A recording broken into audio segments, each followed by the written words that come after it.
If you're wondering how you can enable or disable the inactivity alert on the Galaxy Fit 3, so in this video I will show you how you can do that. First of all, just swipe up and open the app drawer, and in the app drawer, just go to settings.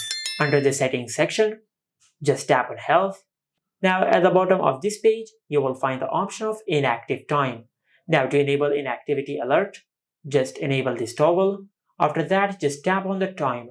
And from here you can set the start time of the inactivity alert. Then tap on next. Now just select the end time. Just like that. After you set the end time for your inactivity alert, then tap on next. And from here just select the days of the week when you want reminded for your inactivity alert. You can customize it to whatever you like. After you do that, then tap on done. And once you do that, you will enable inactivity alert, and your band will vibrate when you'll be still for too long.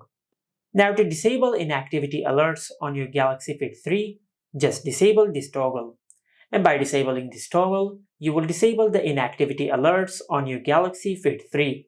Just like that. And this is it. Make sure to like, comment, and subscribe. Thank you for watching.